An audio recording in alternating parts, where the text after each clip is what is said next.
vice-presidente Michel Temer assume em meio a grandes turbulências, com manifestações de rua denunciando o golpe e algumas greves e ocupações. Mas consegue, com o apoio midiático e uma base forte no Congresso, dar um rumo liberal para o governo, o que pode reativar a economia e dar fôlego para o país. Nossos especialistas falam sobre os rumos da política com o novo governo.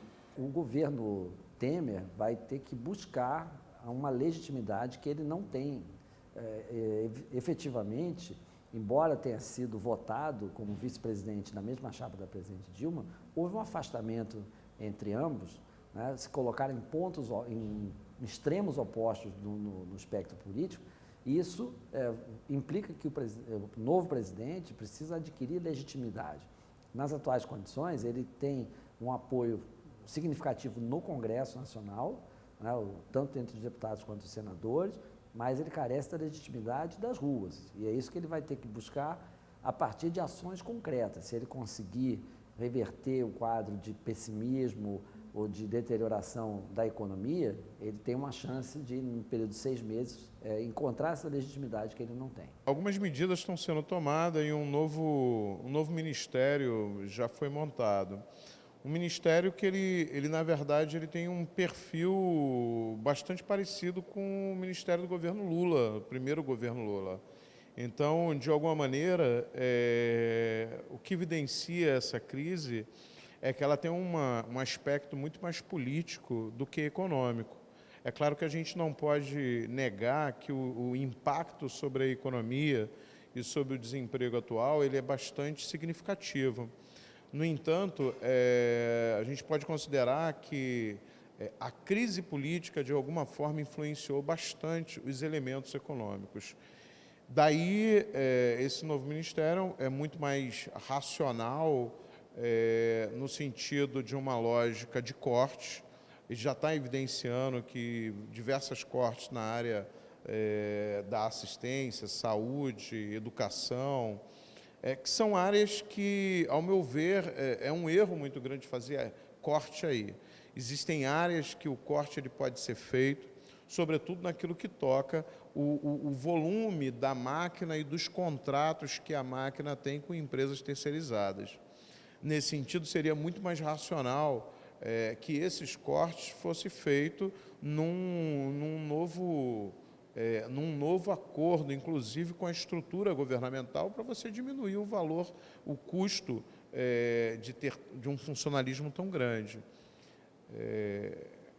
É claro que as primeiras medidas vão impactar de uma maneira que vai agradar o empresariado, tanto local como externamente, e aí a gente deverá ter alguns investimentos no país. Que é o momento de realmente, não é, unir o Brasil em prol, não é, de, enfim, uma justiça social mais efetiva, de recuperar a economia, de recuperar a credibilidade de instituições internacionais também para investir em nosso país, recuperar o emprego, não é, recuperar as nossas escolas, enfim. Será, sem dúvidas, um desafio para o presidente interino. O tempo é curto, mas ações poderão ser feitas. Que ações são essas? Ações, sobretudo, na estrutura da máquina. Bem, essas ações, elas podem incentivar, vai sobrar dinheiro para incentivar a economia? Sim, vai sobrar. Agora, uma outra preocupação é quanto ao trabalho. Nós temos um déficit do ponto de vista social muito grande.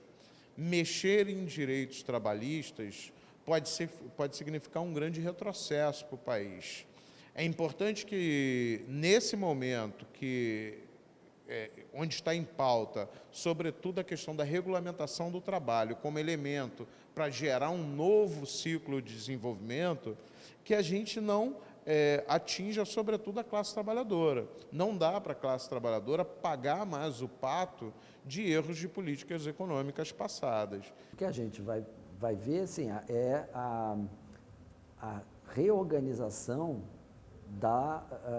do jogo político no Brasil. O PT, o PCdoB, o PDT, partidos que sempre estiveram associados entre si no comando do governo federal, vão ser colocados na oposição.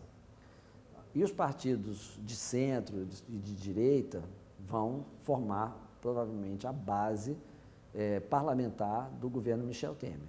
Isso significa que Michel Temer, se ele conseguir vencer esses 6 meses de estágio probatório e houver o afastamento definitivo, ele terá condições muito favoráveis para governar. Ele vai ter uma base de pelo menos 2/3, vai poder fazer mudanças, inclusive constitucionais, para, digamos, implementar o seu programa de governo.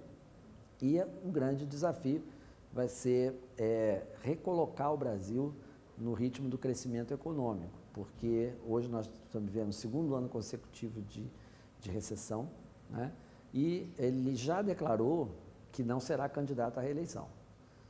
Isso faz com que, digamos, a missão dele tenha que ser cumprida nesse período de até 2 anos, o que, de certa maneira, também evita que as forças políticas fiquem criando dificuldades, eventualmente, para o seu governo, afinal, ele não vai ser candidato à reeleição, conforme ele próprio já assinalou.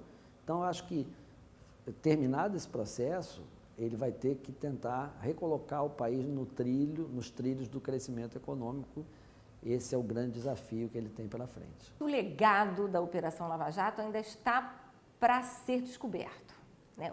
A Operação Lava Jato é um divisor de águas, é um marco muito significativo na nossa história, na história do direito penal brasileiro, na história política do direito brasileiro também. Então, é um marco. Agora, o que ficará da Operação Lava Jato, só a história vai poder dizer. A gente pode ter vários desdobramentos. O Ministério Público, por exemplo, o Ministério Público Federal, enxergou na Operação Lava Jato uma oportunidade de transformação da nossa legislação. Então, nós nos movimentamos para aprovação, para colheita de assinaturas, para aprovação de 10 medidas de combate à corrupção.